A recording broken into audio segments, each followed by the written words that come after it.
Yeah, I've got a thumbs up. So, and let's get rid of all these Zoom screens now. Hold on. WhatsApp screens. There we go. Get rid of all that. So, I'll get straight into this. I'll be talking about the evidence for PBS with populations other than learning disability. And actually, there's one other thing I need to do. I've figured out on Zoom how to make myself disappear, because it's really weird talking to yourself. So let me just get rid of me. There we go.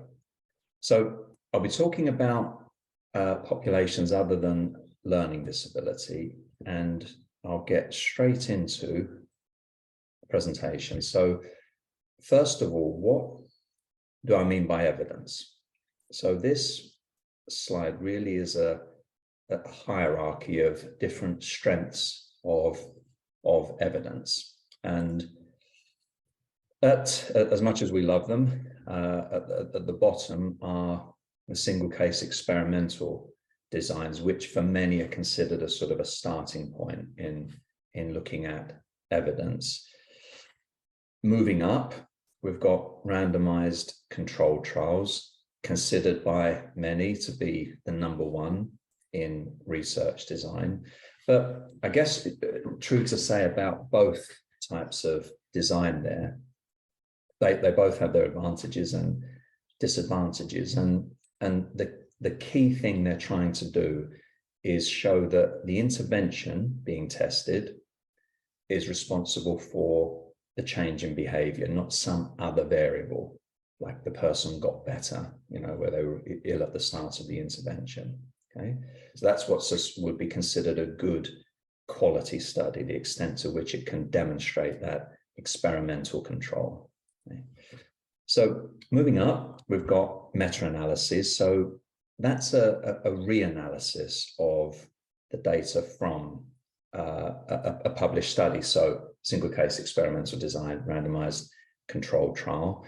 And then moving up again, we've got systematic reviews, and nice guidance would sort of sit around at that point.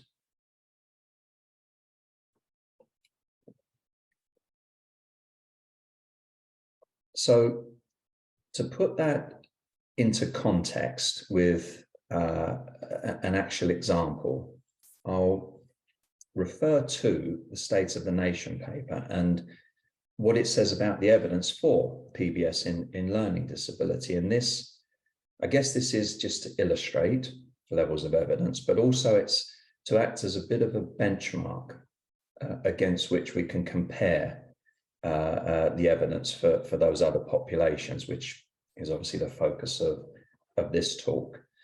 So Gore et al. Say that, first of all, they talk about the ABA research, because ABA is, as they put it, integral to the PBS model. And they talk about how ABA approaches have been assessed in research, their effectiveness, over decades. And here we're talking about, to give a sort of expand on that a little bit, here we're talking about the many hundreds, maybe thousands single case experimental designs, many of which were well controlled. So they have at least one reversal in there. So baseline, intervention comes out, we go back to baseline, and so on. Also meta-analysis. So they refer to the Hayward meta-analysis here, but that's one of 7 that I'm aware of that has similar findings, specifically that the ABA approaches are effective in reducing behaviors that challenge. Okay? So we're hitting quite a few of those levels of evidence there. And obviously we've got the nice guidance in 2015 that recommends behavior analytic approaches in PBS. So having said that, there's a caveat here. As Gore and colleagues go on to say, ABA is only one part of PBS. Okay, so that's very much sort of focused on behavior reduction procedures, and the primary goal in PBS is to improve quality of life. Okay, so wanted to share that with you initially, just as an example and a bit of benchmarking. And before we get to the other populations, let's look at, let's stick with the State of the Nation paper for a little bit longer, because they actually talk a little bit about the potential for applying PBS to clinical populations other than learning disability. I'll be looking over there every now and then because the slide is there, just in case you wonder what I'm doing. So Gore et al. Distinguish between universal and focused supports, and universal support would be like tier 1, I guess, of a school-wide PBS model. So that's what everyone gets in a particular setting. It's not necessarily function-based, but it is designed to improve quality of life and to address those antecedents that are likely to evoke behavior in most people. That's what that looks to do. And the State of the Nation paper says that we could reasonably expect that to be applied to other populations, perhaps with a little bit of tweaking. Okay. Focus supports, that's a little bit different. There we're likely to see more modification on the basis of diagnosis and client characteristics. Okay? So with that in mind, let's get into those clinical populations. So I decided to focus on these three, but I will say a brief word about school-wide PBS, which I didn't focus on. There is actually a fair bit of evidence supporting its effectiveness, and it's now used in it is used here. It's far more popular, if you like, in the US, where it's now being used in 49 of the 50 states. Okay, so this wasn't something I was going to get into for this talk, but if anyone's interested, huge evidence base there. So I'll start with mental health, and I suppose I didn't really give a rationale as to why I focused on these three clinical populations. It seems in my own work and in terms of the referrals that come to supervisees, these seem to be the areas that are coming up again and again. So that's why I decided on these groups.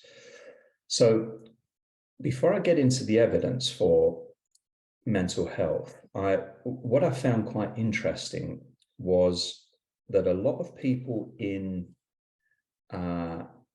working in the field of mental health talk about PBS quite a lot and view it as a solution to what they consider to be restrictive, potentially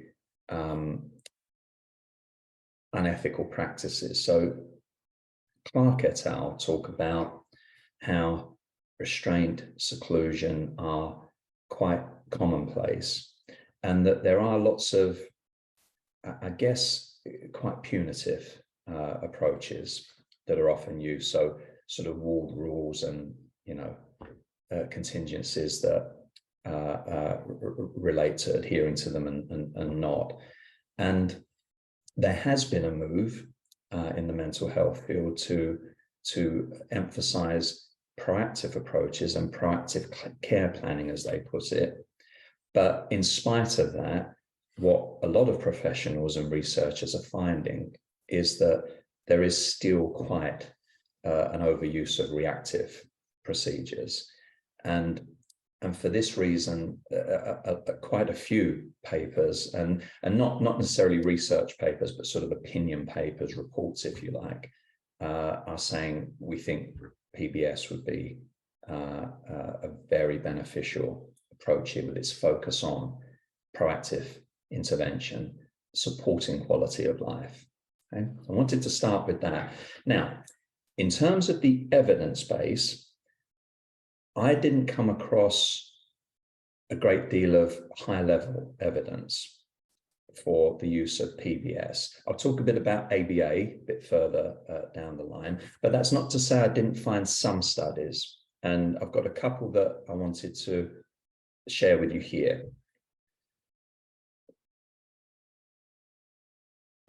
So the first one was a really interesting study that I came across a few years ago, and this was by Professor Toogood, Sandy Toogood, and it was about PBS with people with a borderline personality disorder, which is quite a difficult to intervene with condition anyway.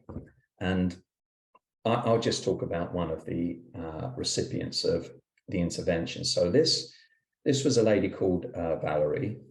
She did not have a learning disability, but she did have the BPD diagnosis. She had had a pretty awful life, really. She'd been to prison for petty crime. She had attempted suicide.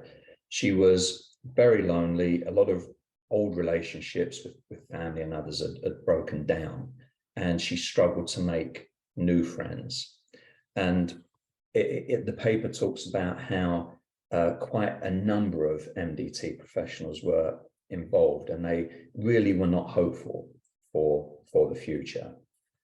So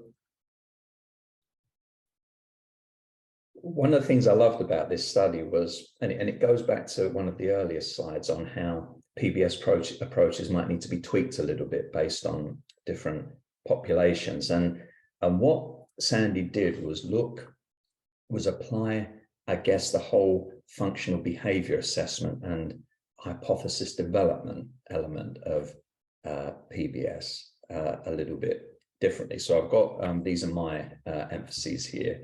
So rather than how we might traditionally describe an escape contingency, so behavior maintained by escape, he looked at Valerie's inner world, as he put it, and how she might want to escape from that. And he talked about how she appeared to have intense emotional narrative associated with fear of failure, and how the aversive stimulation that resulted from this became worse and worse and worse the longer she was succeeding. And eventually her behavior of intentionally failing was negatively reinforced by making this aversive stimulation go away. So I just thought that was a really interesting application of FBA technology. That was the assessment part. So in terms of intervention, what I would sort of class under the heading of universal supports were moving to a new house, I think it was, in a much nicer part of town, dressing nicely, trying to rebuild those old friendships and form some new ones. Some more behavior analytic strategies were implemented to address inappropriate verbal interaction, inappropriate touching. So for touching, they had a kind of behavioral contract in place whereby she'd get a hug contingent on not touching people whilst they visited her in her house. And again, an interesting application of sort of PBS intervention methodology. The anxiety about failing was almost a bit like a mindfulness-based strategy. So they would prompt her to focus on what she was doing now, and also quite sort of in quite a concrete way on what she would be doing next. So next I'll be having lunch, for example. So the outcome of all of this was that after a year, she moved in to her own place with a little bit of support.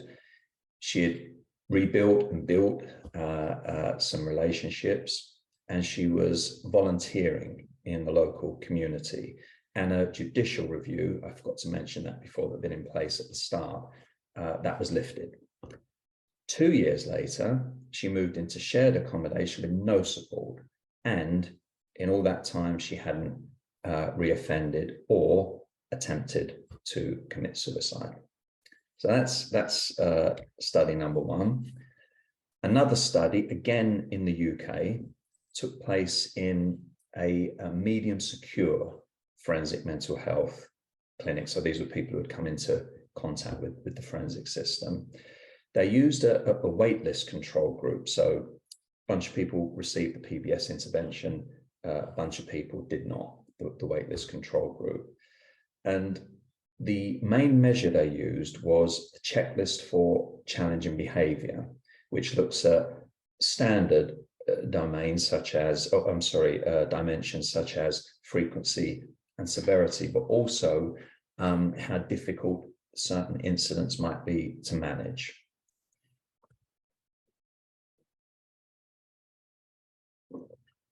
So the approach was quite a comprehensive one. There was staff training on PBS. The authors noted some challenges, I guess, with regard to values, beliefs, culture more broadly. They gathered baseline data using that measure. They had an MDT, OTs, psychologists, nurses working together to do the FBAs. They implemented function-based intervention, and I think this is an important point to note, they formed an an implementation team, which they described as overseeing governance. So for those of us who have been working in social care for a while, I think it will come as no surprise to reflect on how important it is, as well as having the intervention, to actually have people who are making sure the intervention happens. So they had this, they had all their ducks in a row. So after 6 months, looking specifically at aggression, they found statistically significant improvements in those various dimensions. So frequency, severity, and difficulty managing. In contrast, the control group saw no statistically significant changes. Okay, so a fairly convincing demonstration of the effectiveness of PBS in that setting. So, as I said at the start, I didn't find really any high-level evidence for the use of PBS specifically in mental health settings. So, systematic reviews, and it certainly doesn't appear in NICE guidance, at least based on what I found.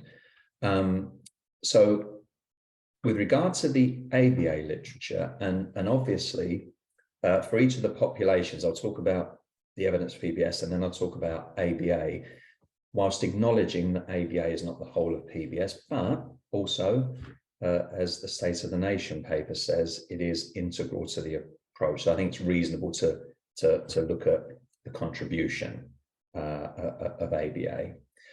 So what's quite interesting, and this was something I came across in the early days of studying ABA back in sort of 2005, and it was really interesting to me that a lot of the early work in applied behavior analysis was actually conducted in mental health settings, and not only that, but people are still doing the work. So I came across a study, it was in the 2000s, about an ABA intervention. It was essentially differential reinforcement of what they referred to as delusional speech in an individual or individuals with schizophrenia. And basically they applied differential reinforcement. So appropriate conversational topics were reinforced. Delusional topics, as they put it, were put on extinction. And there was a huge reduction in delusional speech. So it's still being used, but as Harvey et al. State, it's in terms of its popularity and the evidence base for its approach, it's very underused, and really it's been replaced in many cases by the use of CBT. So if you look at what's the evidence for anxiety, depression, it's often CBT.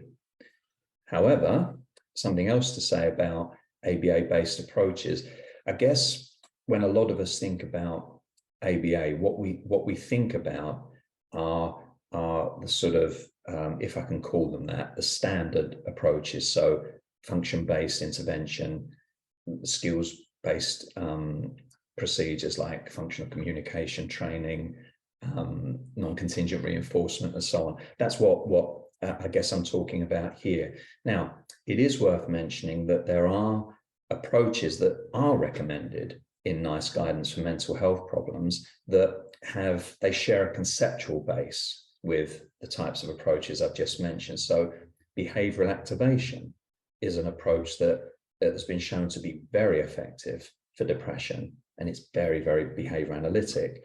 Dialectical behavior therapy, a treatment developed for borderline personality disorder. Okay, so it's kind of there in some sense, but it's not, I certainly wouldn't know how to do either of those things. It requires a lot of extra training.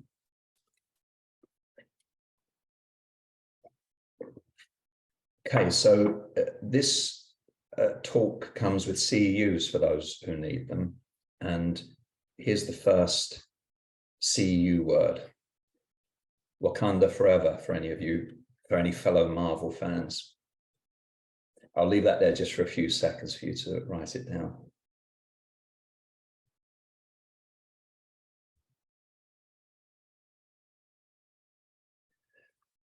Okay, so moving on to acquired brain injury. So here, I actually did find some of that high-level evidence in the form of a systematic review.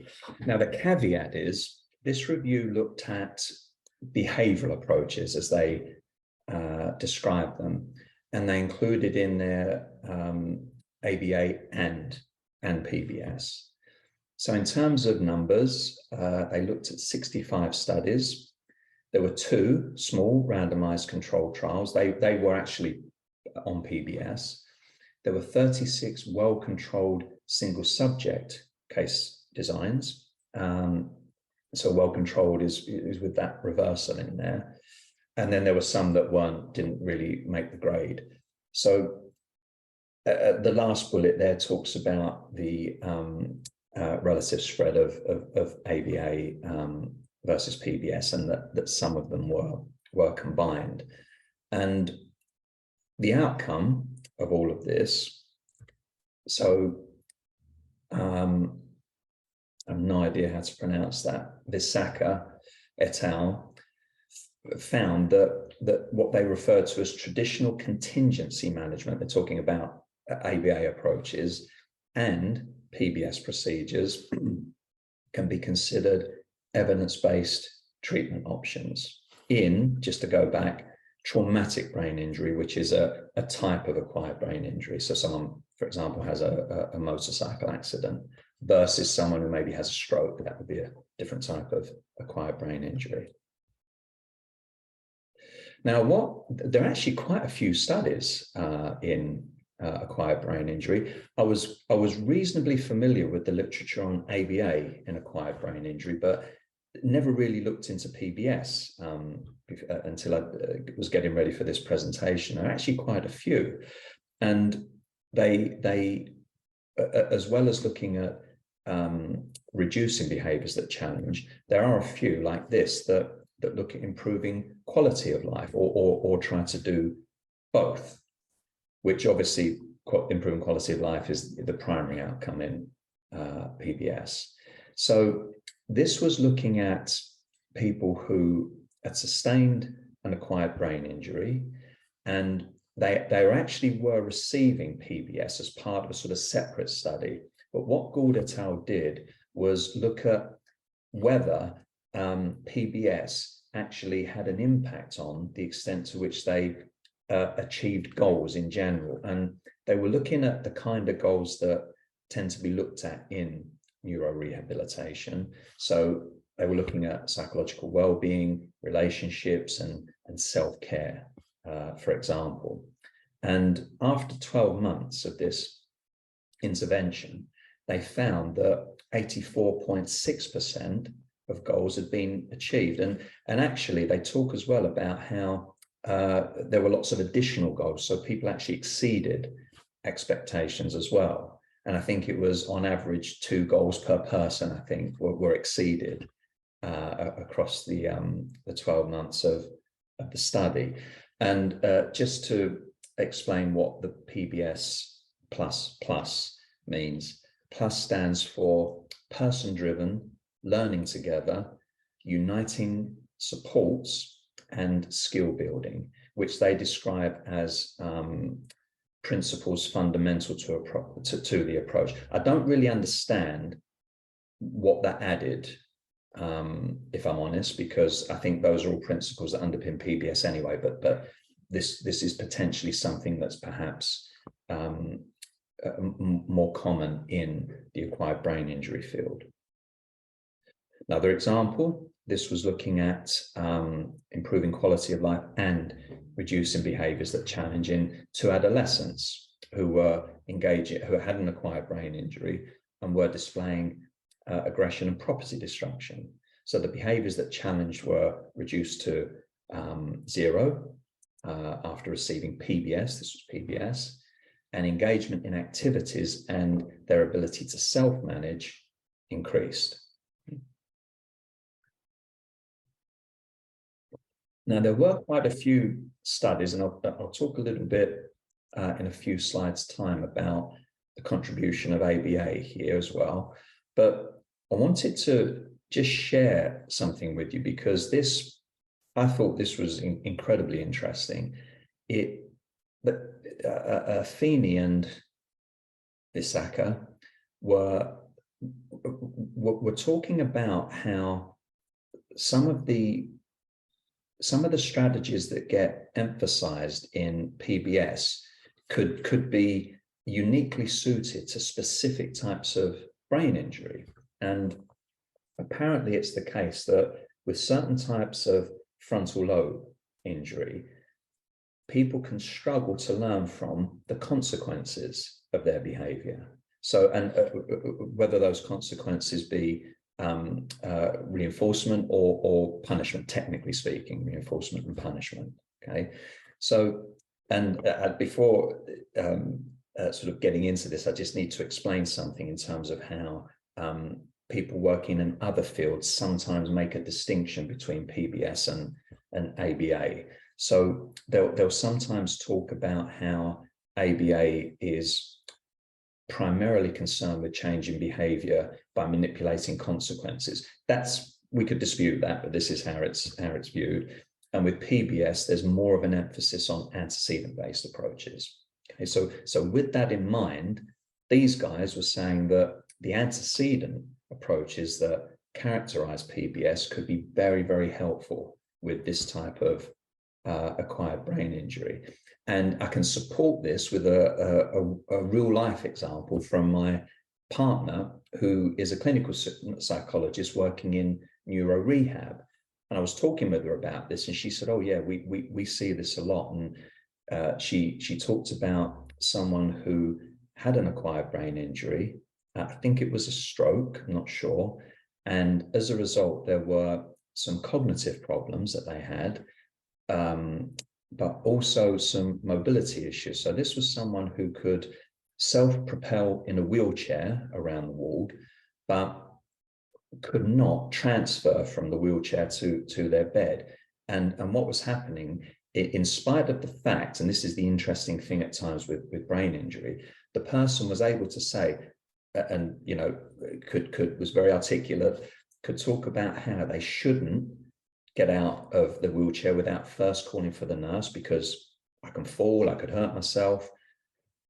If they were faced with the stimulus of the bed, they'd try to get out of their wheelchair. So the antecedent-based strategies were this great big bit of laminated card hanging in front of the bed that said, "Stay in your seat, call the nurse," because this person had fallen several times but could not learn from that.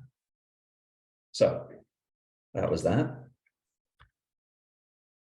Now, there is quite a big literature from ABA on the use of ABA procedures in acquired brain injury.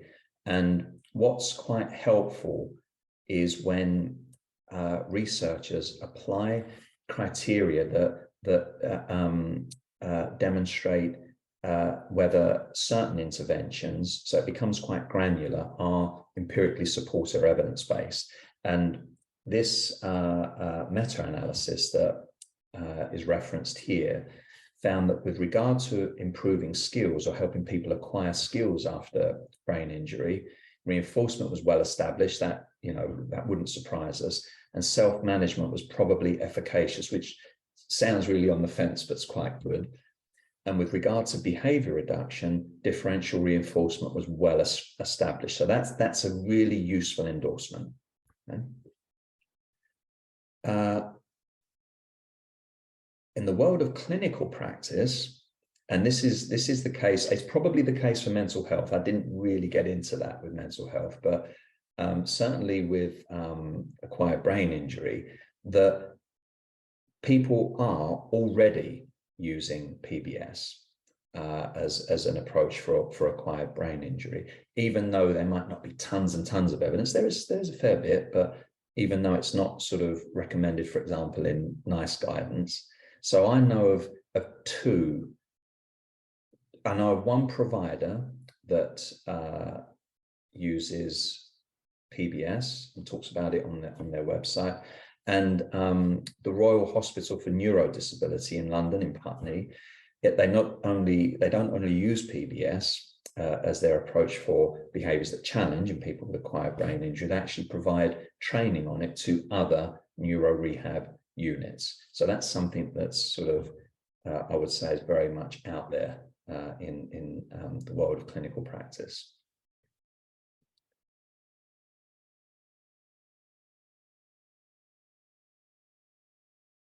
So finally, dementia and I emphasize here in typically developing adults, because obviously people with a learning disability can develop dementia as well. So this was a bit like mental health. There are a lot of people working in this field who talk about PBS and in the context of improving the values base that underpins practice in mental health care, and I guess that's one strand of some of what I got from this particular area. So ethics, values, and another strand was, I suppose, PBS being seen as a solution to a lack of actual guidance on what people should do. So I'll go through both. I'll start with ethical practice, and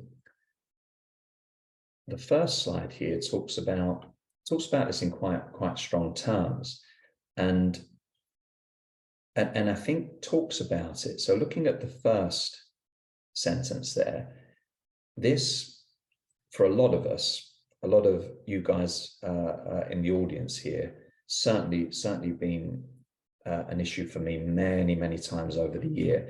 It's that challenge in certain settings of sort of dealing with an unhelpful culture. Let's put it that way. And when I read this paper, and I pulled out this this quote and this sentence, because I thought that really resonated for me in terms of how bad practice can develop. It doesn't just suddenly happen. It doesn't materialize, but as Steele et al. Put it, on a daily basis at a micro level, there are these routine practices that slowly remove the agency, the power of people living with dementia to exert meaningful control over their lives. So I thought that was a really interesting observation. They go on to say that this sort of slow, steady removal of agency can lead to what they describe as systematic actually human rights breaches in care homes. So that's what they had to say about it. Fisher et al. Talked about how there has actually been legislation that is trying to move people away from what they refer to as chemical restraint towards practices that seek to improve quality of life. And in terms of sort of how you actually go about it, the nice guidance on dementia in 2018 helpfully recommends the use of non-pharmacological intervention as a first-line approach. And that's great, you know, that's a step in the right direction. And with regard to behaviors that challenge what they refer to as non-cognitive symptoms, they recommend exploring the reasons for people's distress. You know, we have functional behavior assessment.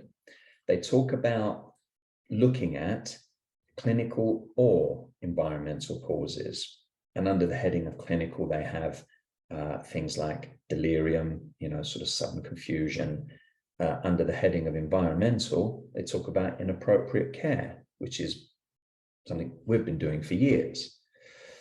So even sort of conceptually, it's sort of moving towards PBS and ABA. And then the last point, they talk about really improving quality of life. Now,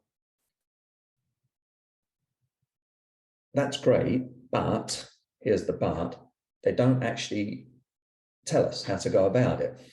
So that's led some people who work in this field to recommend the use of PBS.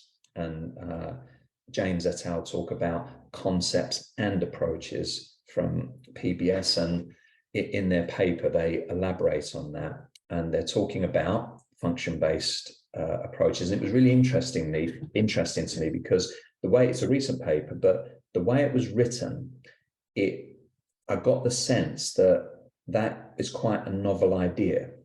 The idea of actually figuring out what might be behind the behavior, other than I guess the sort of physiological aspects. So these are, you know, dementia is progressive. It's a degenerative disease, and this is just my speculation now. But I wonder if the prevailing view for a while has been, well, you know, it's a medical issue, not a great deal we can do about it. You know, that's just my sort of question relating to that.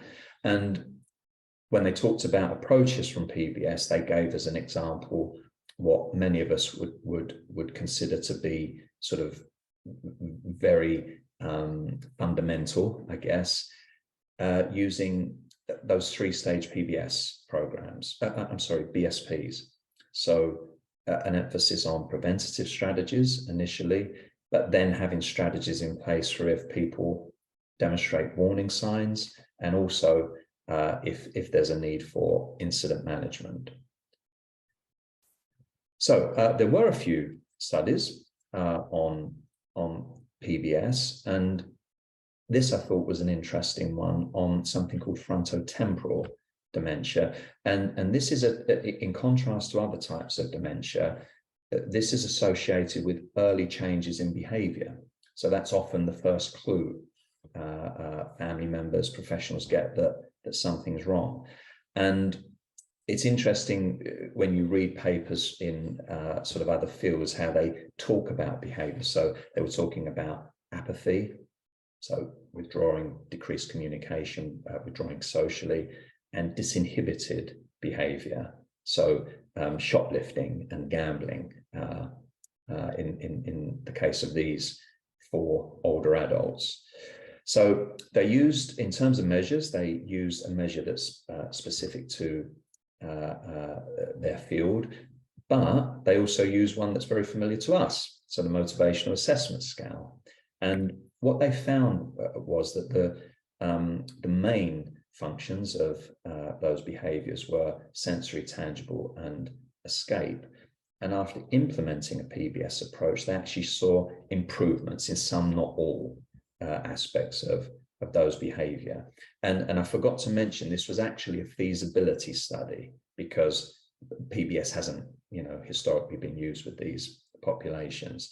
So using social validity measures, they found that PBS was deemed acceptable. So the ABA literature, I was a bit more familiar with this than PBS in dementia, and there's quite a lot. So there is the field of behavioural gerontology, and I think there's a SIG for ABAI. I think there's a SIG on that. There's a UKSBA SIG as well. So quite a lot of studies aimed at looking at improving quality of life, reducing behaviours that challenge. There were a few more on PBS with this population, but I wanted to move a bit sooner into the ABA literature here, because the studies I found were so consistent with a PBS approach. I think you could have called them PBS, really. So the first one looked at measuring the effect of what they called an environmental enhancement. It was really the provision of, potentially enjoyable activities using indices of happiness. So this is, you may have come across a few studies in the ABA literature that have used this approach, and they defined happiness as any facial expression or vocalization that's typically considered to be an indicator of happiness. So smiling, laughing, and this actually makes me smile, yelling while smiling. Go, something like that, maybe. And what they did, they compared happiness using this measure prior to activities when people were typically sort of in bed, walking around, or watching TV, to during the activity. And what they found were, not surprisingly, increased levels of happiness across all three activities. Actually, I forgot to say what they were. The activities were all, there was nothing novel introduced. It was all what was available anyway. It was going to an ice cream parlor, going to a petting zoo, or engaging in activities that the care staff there felt the specific people enjoyed, so sort of more individually tailored. One person liked to just sit and have a chat. Another person liked doing puzzles, for example. So the durations of engagement were between 5 and 20 minutes. And they all, regardless of duration, there was a similar impact on happiness, and people were still happier even after the activity ended. So that I thought was a nice study and very consistent with the goals of PBS. The next few studies also looked at increasing engagement in meaningful activity, a core goal in enhancing quality of life.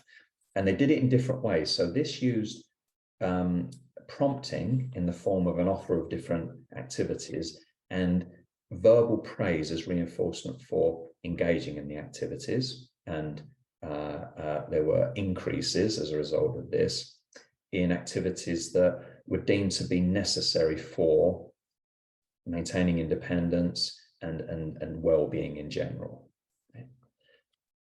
The next study did it in a different way. And this is one of my favorite studies because it's so low cost in terms of sort of time, effort, teaching people about PBS.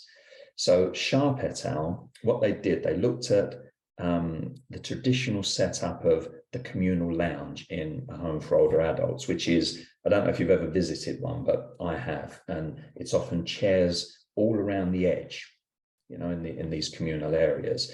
And what they did, they changed that by grouping chairs according to activity. So chairs grouped around a table where there were puzzles, or another one where there were magazines. And I think there were some chairs that actually were facing the TV for people who wanted to watch TV together. Significant improvements in 3 areas: communication, engagement in activity, and they also used indices of happiness as a measure.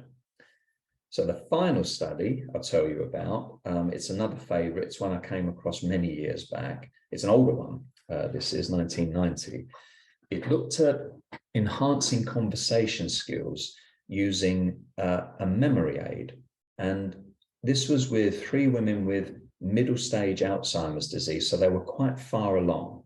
And most of you know what Alzheimer's is. Again, it's progressive. You know, you get worse over time, and that's why I like this study so much. So what they did, the researcher and the family members of the 3 women got together, and using 3 sort of topic areas as a starting point, my life, me, and my day. These were the areas that they looked at.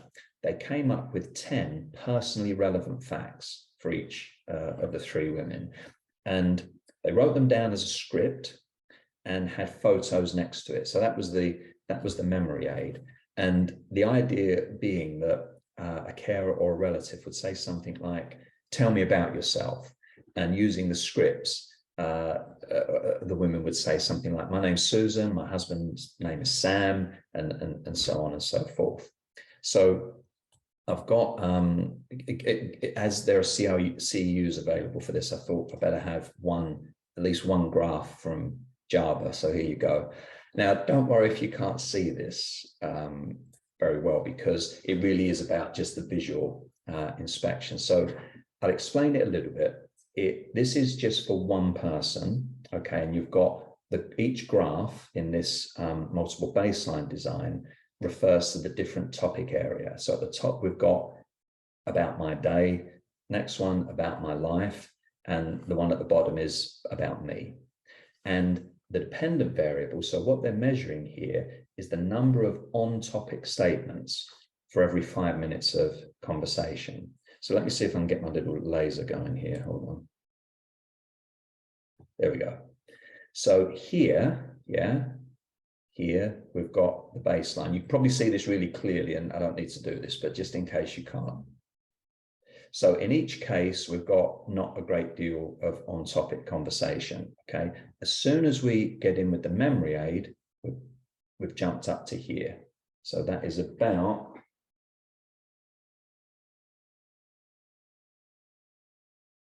that's about 5 times as much, I think, in some cases. Oh, no, even more, 10 times, 15 times as much. The maintenance probes showed things were pretty much sticking where they needed to. And then at 3 weeks and 6 weeks follow-up, and this, I don't know if you can see that, that's with the experimenter, that's the, I can't see it either, with the experimenter and with the participants' partners, we've still got a much higher than baseline level. Now, I realize that's only 3 weeks and 6 weeks, but this is a disease where things don't get better. So, so that was, I just wanted to share with you, I guess, the different ways in which these approaches are being used.